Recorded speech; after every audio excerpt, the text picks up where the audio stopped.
Welcome to the Juki Junkies Matchmaking Show. And today I'll be matchmaking you to the right needle for your sewing project. Our handy dandy wheel today will let us pick what topic we'll be matchmaking for. Let's see what we get.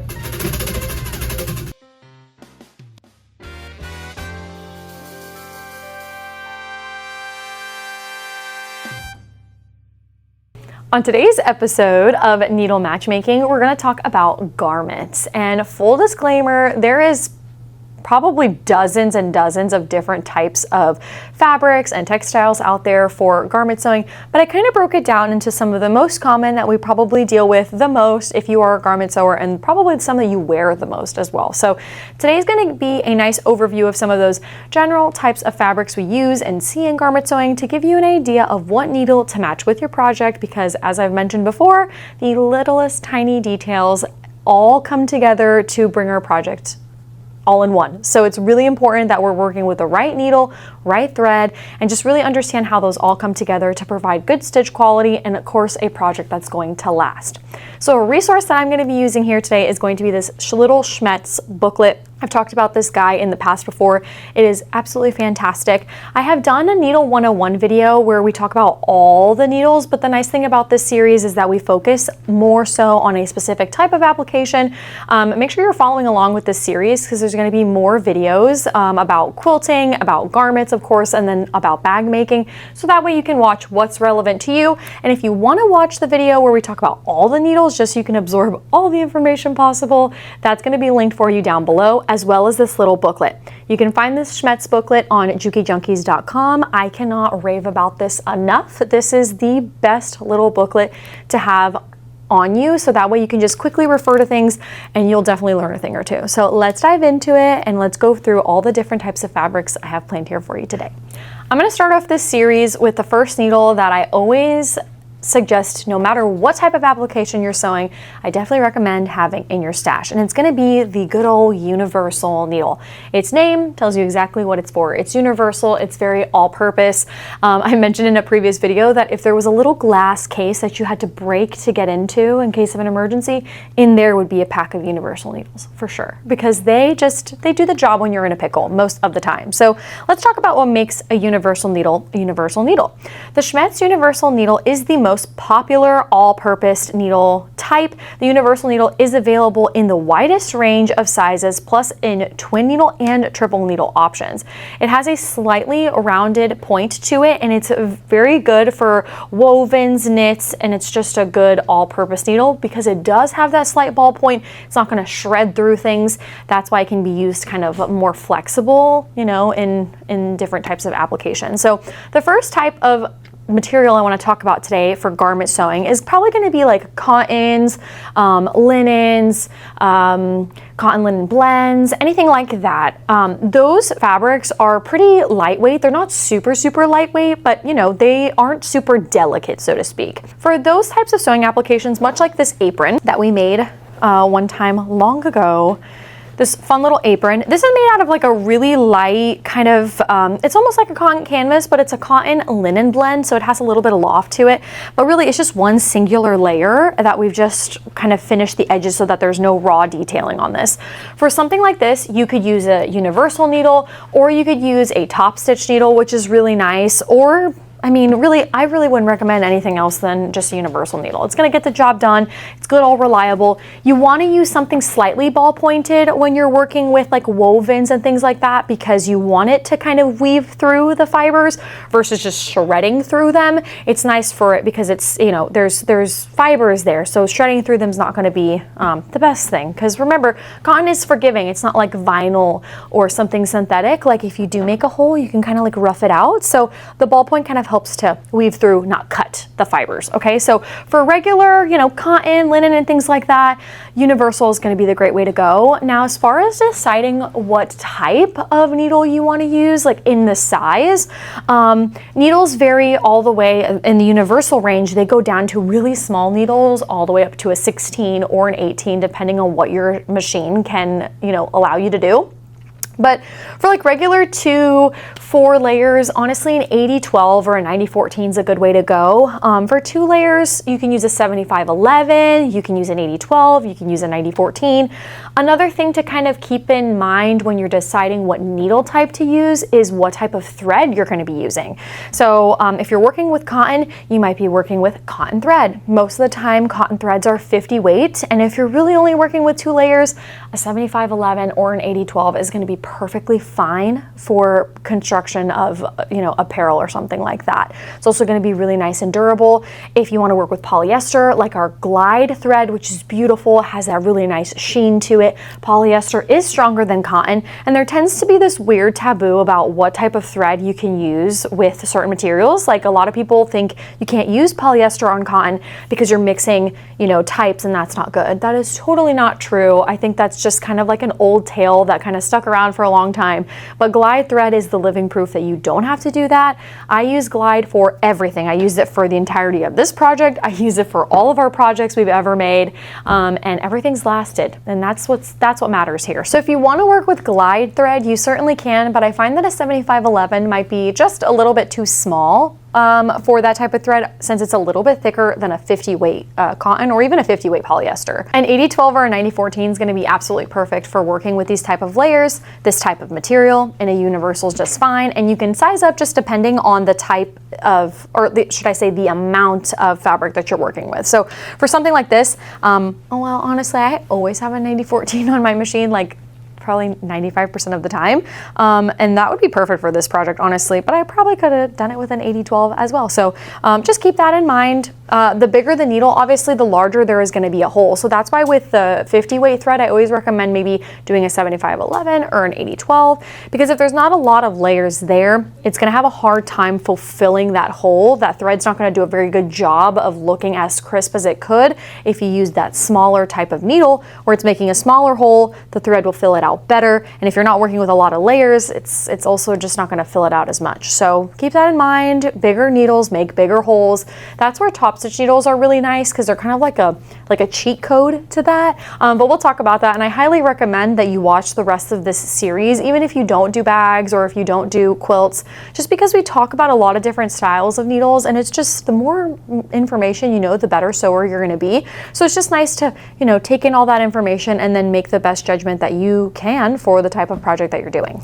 The next type of fabric that I want to talk about is denim. Denim/canvas, because it's really a very similar type of material. So denim, whether you're making a jacket or some jeans, this can be just like a really heavy woven type of fabric. So when you're working with denim or canvases, I would suggest that you work with a denim style needle. So let's look in the little book. Page 20 is going to tell you all about it. The Schmetz jeans needle is also known as a denim needle, a special blade designed to prevent needle breakage and skip stitches. The jeans needle penetrates thick woven fabrics, denims, and quilts. And also there is a denim twin option available as well. So this is a medium ballpoint regular eye. So what that means for the eye of the needle, when you're looking at the anatomy of a home sewing needle, there's going to be a flat side at the top, which depends on what machine you have. That's, you know, a characteristic to home sewing machines, and depends on what machine you have, how it goes inside. But as you make your way down the needle, you'll notice that there's a little eye, and that's where the thread goes through that eye. And also something to note is, like, when you're sizing up in needles, that eye does get bigger and bigger. So that's why a lot of people, when they have skip stitches at an 80-12, they'll go up to a 90-14, because the eye gets bigger. The bigger the eye, the bigger the loop in the bobbin case, and those stitches connect. So just a little thing about that. But yeah, so as a regular eye, it's not super big, it's not super small, and that you'll understand that as we go through this series. But that medium ballpoint is nice for working with denim and similar fabrics, hence why I recommend using this type of needle on canvas as well. These are heavy denims, heavy woven types of material, so you don't want to shred through these fibers like I mentioned before. You kind of want to weave through them. That's where the ballpoint comes in. And denim comes in a wide variety of sizes too. They have denim needles that are small sizes, like an 80-12. So again, you just have to assess with what type of layers you're working with, what kind of denim you're working with. There's so many different ounces of denim. There's really thick denim. There's really kind of, this is like a very stretchy type of denim. So, you know, it all just depends on what you're working with to make that assessment, as well as that thread. So sometimes in denim, especially on like the top stitching on denim, you'll see that beautiful kind of orange stitch that's very defined. That tends to be like an industrial style thread, which goes off of a different type of system, which, by the way, if you're interested in learning between weight threads and text threads, we do have a great video about that, a part of our Juki Junkie Scientist Lab series. So I'll link that down in the description below because, like I said before, knowledge is power, and it's just a cool thing to learn and maybe experiment. So if you want to level up your jeans and use some industrial thread, you certainly can, but when you are working with industrial threads like Tex 40 or even Tex 70 and anything in between that range, you're going to want to size up that needle because the needle has to get sized up to make a larger hole, A, for the stitches to connect, but B, for the stitches to actually be defined and for there even to be a stitch. So, and the thread won't even fit through the eye if you're not using the right size needle. So keep that in mind when you're working with industrial threads.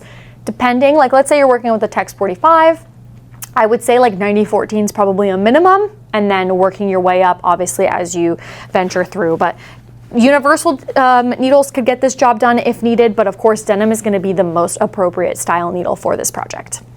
The next fabric that I kind of want to talk about is one that's very vague and tricky to work with. So like sweatshirt material, elasticy, stretchy, spandexy type of material.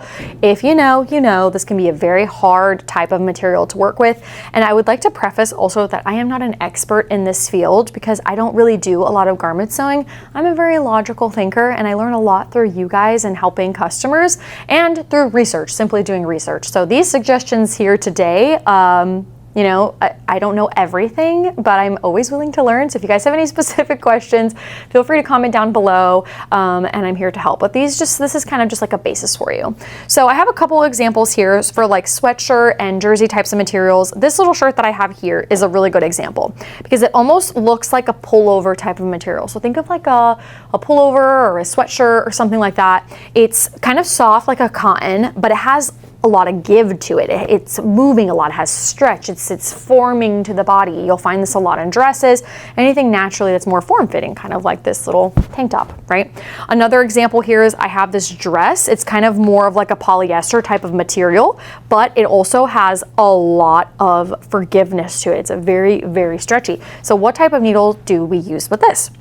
Well, our handy dandy little booklet here, we're going to work with stretch needles when we're doing something like this. So on page 34 in the little booklet, the Schmetz stretch needle has a medium ballpoint, a smaller eye, and a deep scarf. Use on highly elastic knits, especially if the fiber contents include lycra, spandex, or elastic. They also do make stretch twin needles, so you can keep that in mind as well. So smaller eye, medium ballpoint, use on elastic materials and highly elastic knitwear. So that's exactly what this little tank top is. It feels like a little knit, has a lot of give to it, a lot of stretch. That's what you would want to use. Now, getting the size down of the needle can be a little tricky, but I found some information that would be helpful. For like lightweight t-shirt making and things like that, where you're really only working with 2 layers and it's not too crazy, like even this, honestly, this shirt here is nothing crazy, especially when you're just joining the seams together. A 75-11 is going to be super ideal for that type of project. You're probably going to be working with like a 50 weight thread. I don't see the need to want to work with something thicker because this is such a thin with garment construction. You know, you don't have to use anything too thick like that. And then if you're working with like a sweatshirt material or heavier knits, you can size up to that 80-12 and 90-14. Of course, also coinciding with the type of thread that you're working with. If you want to work with a 40 weight, or if you want to kind of level up into that. And then kind of like the opposite spectrum of this, if you are working with something thin, which typically these materials, I don't see the need to want to work with a size smaller than a 75-11, but you can work with a smaller needle also to go back with the threads. Threads can get very thin, 60, 70, 80, all the way up to 100 weight threads. And that's going to make sense in the next category that we talk about. So we'll touch base on that. But for materials like this, you definitely want to be making sure you're using a stretch needle. So let's compare this to probably the most confusing needle that I always have to read back and forth between is the stretch needle and the jersey / ballpoint needle, and when to decide to use what, when, and so on and so forth. So let's talk about those jersey / ballpoint needles. It's page 24 in the little booklet if you're following along. The Schmetz jersey needle is also known as the ballpoint needle. Jersey needles are recommended when working with knit fabrics. The medium ballpoint is designed to avoid breakage of fibers at stitch creation. So this is a medium ballpoint as well, much like the stretch needle, but the really big factor that makes these two needles different is one has a regular eye and one has a smaller eye. And the reason you want to use the smaller eye needle with very elasticy, spandexy types of materials is because you want the needle to it's like kind of like a backlash thing. Like you want it to not have a lot of forgiveness because this fabric has so much give to it. It just helps with consistent formation and the skipping of stitches. I'm sure there's an even more like technical explanation to that, but like just logically thinking, I can see it. Just like when you're working with fine fabrics, you don't want to have a big needle plate. You don't want it to get sucked down. Kind of comes back to that logic.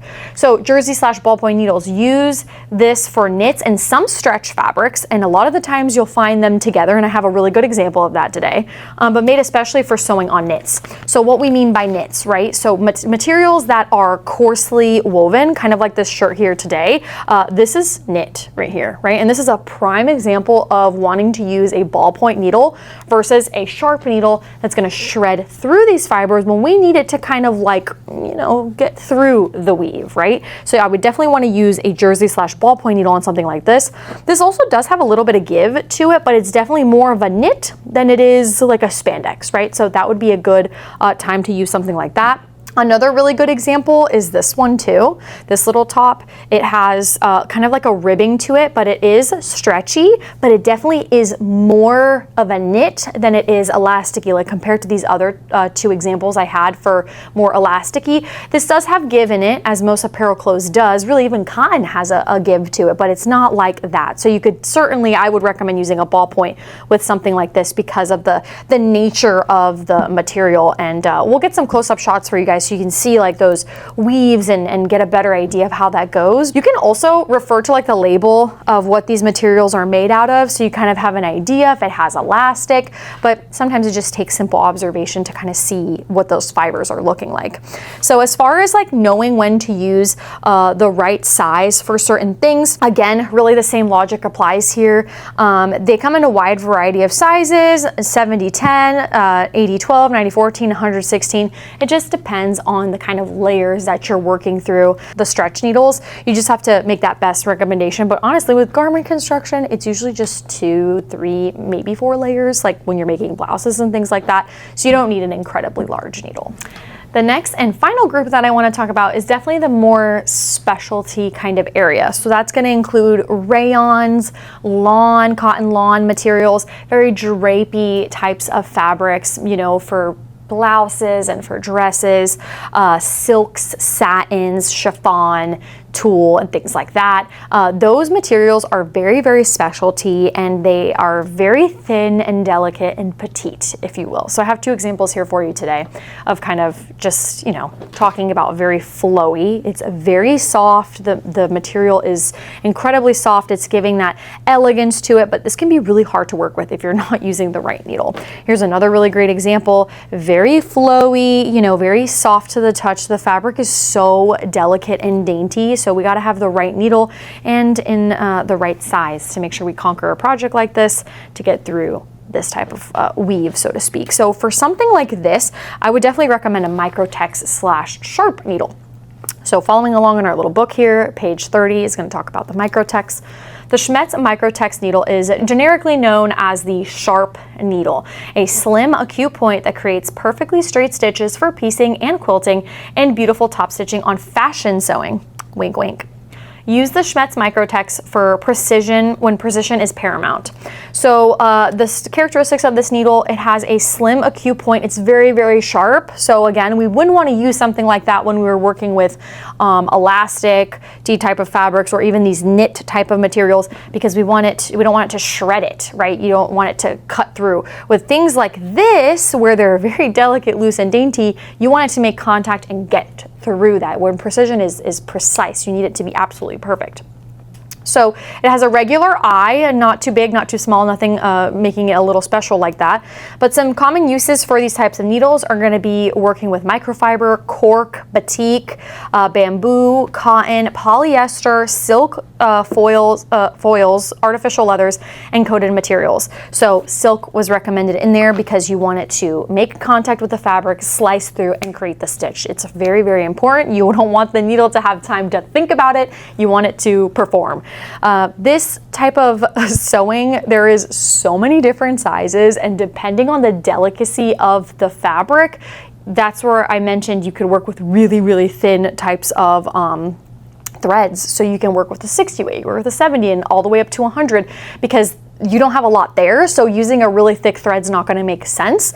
You want it to melt into the project, or you're maybe hemming something and you want the hem to be not so visible, so then you have to use a very, very thin thread, and so on and so forth. There's so much here that I am not so educated in because I don't do garment sewing, but just from what I know, that's how it works. It makes sense. You're not going to work with a really thick thread on delicate, dainty fabrics like this, so to correspond it with the needles, you have to use really small needles. Needles come in sizes like 65/9, 68, depending on what you're working with, and then of course climbing up that ladder to the 70s and so on and so forth. So just depends. I think on something like this, if you have scraps, it's very important to run like a test, a sample test, because with these fabrics, like I said, you want it to be so flawless and smooth, and you want the seams to be strong still. So I would definitely run like a test just to make sure you're getting the kind of result that you want with the right stitch quality. I also recommend, like, if you're getting into garment sewing, definitely take advantage of resources, like get into groups. Juki Junkies Facebook group is a fabulous resource for you to go to. If I don't know something, I'm always going to try my best to find the answer for you, but I'm not going to speak without knowing with confidence. I'm always going to tell you guys, but I always direct customers sometimes when they ask me really specific application questions that I don't necessarily know. Go in the Facebook group. Juki Junkies is a phenomenal group. There's over 30,000 members in the group, and somebody there is going to have a really helpful answer for you. And we do our best of filtering through all the comments to make sure that the community stays nice and happy and uplifted and actually beneficial to you. So definitely check that out. But there's a whole wide variety here. Using very light types of small needles also is going to prevent snags and things like that, especially if you're thinking of like tulle or lace or anything that's very textured like that too. You don't want it to snag on those materials. You want it to just cut through and make the stitch that you need it to. And then sizing up to a 70-10, 75-11 is going to be your most common sizes for blouses and dresses. Again, really getting into those small sizes is very, very specific, so to speak. So size up as needed, I wrote in my little notes here, and run a test. I think running a test is the best way to really make sure your garment's going to have that final top stitch that you wanted to. I hope you guys enjoyed today's needle matchmaking series. It was on garments, a field that I personally myself want to grow more in. I get such like serious FOMO when I see people make beautiful clothes, and I'm like, I can do that. I think I can do that. I still am dying to make a quilted jacket. So this episode, along with our quilting episode, definitely is gonna help me make the right decision for myself. I just gotta do it. So I hope you guys really enjoy this series. There's so much to learn, and like I mentioned before, make sure you watch all of them. Make sure if you want to learn even more about needles, I have a video dedicated just to those needles, as I mentioned, so definitely check that out in the description below. But there's a lot to be learned about fabrics and needle sizes, and it's so hard to understand how a point of a needle would make a difference, or like even the eye on the needle. You're talking about something that most of us can't even see with our eye because it's so incredibly small. It makes such a big difference. I promise you it does. It's amazing how many times I troubleshoot with people and then I tell them something and they change the needle and they're like, that was it? Are you serious? And I love those types of scenarios because it's always so gratifying to just fix the problem like that. So I hope you guys really enjoyed this video here today. Along with the fabrics that I mentioned, I have this beautiful stack of blenders by me that are just so delicious. I honestly don't even want to ship them out. I just want them to be a prop back here forever. These are absolutely gorgeous. We're trying to make some room in our warehouse for all the new fabrics we're going to be offering here very soon to you guys. So make sure you're on jukijunkies.com and staying up to date. Make sure you're signed up to our newsletter as we start introducing more fabrics to you guys. Newsletter peeps are the VIPs, and you'll see it there first. So on the Juki Junkies website, we have an awesome, kind of like a mystery listing, but it's coordinated, and I did a fun way so that way you can decide on what you want. So if you want basic colors, or if you want more cool tone colors, or if you want more warm tone colors, you know your style, what you're missing, what you could use more of. They're at a discounted price right now, so definitely take advantage of those. And it might look a little bit different than this bundle, but you know you'll get it based off of what you like. And we carry high quality fabric cottons here. So Moda, Riley Blake, Robert Kaufman, Dear Stella, Art Gallery Fabrics. I mean, only the best of the best for you guys. So make sure you check that out. I hope you enjoyed. Make sure you're subscribed to our channel as we're posting more in this series, and of course, always helpful content. Leave a like on this video. Comment down below if you have any suggestions for somebody who wants to get into garment sewing, any advice that you have for them. Like I said, knowledge is power. So make sure we can help others. Leave a little comment down below, and I hope to see you guys really soon. Thanks so much. Bye.